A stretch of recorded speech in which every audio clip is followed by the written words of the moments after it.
toujours disparu depuis l'accident survenu à Mâcon le 3 août dernier et dans lequel il serait impliqué. Marouane Berreni fait aujourd'hui l'objet d'une enquête toute particulière comme l'a indiqué le parquet. De nouvelles informations autour de ses mouvements après les faits ont également été partagées. Au début du mois d'août, un terrible accident a eu lieu à Mâcon, aux alentours de 23 h.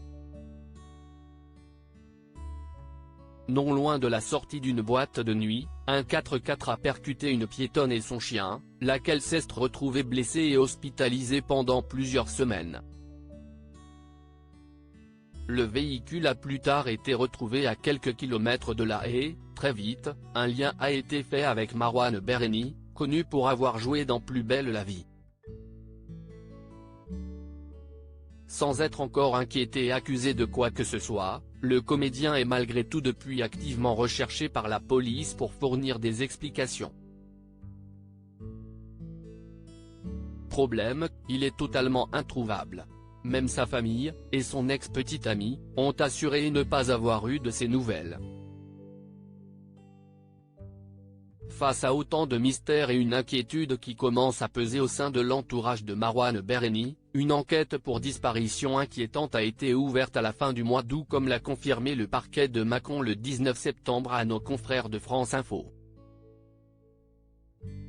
La procureure en charge du dossier a par ailleurs tenu à souligner qu'il s'agissait de la seule instruction dans laquelle l'ex-interprète de Abdel Fedallah est mentionné. Une enquête parallèle contre X du chef de blessure involontaire ayant entraîné une hit de moins de 3 mois avec délit de fuite avait au préalable été ouverte mais rien ne peut encore confirmer que Marouane Berreni est responsable de l'accident, ni que le véhicule lui appartenait. Ainsi, le parquet de Mâcon rappelle la présomption d'innocence du jeune acteur.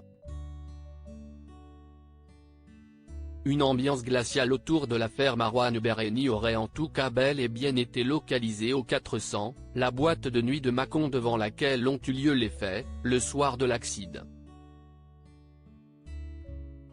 Des sources proches de l'enquête ont par ailleurs assuré que son téléphone aurait été utilisé une dernière fois à 13h15 le lendemain, soit le 4 août, et que sa carte bleue aurait également servi peu de temps plus tard.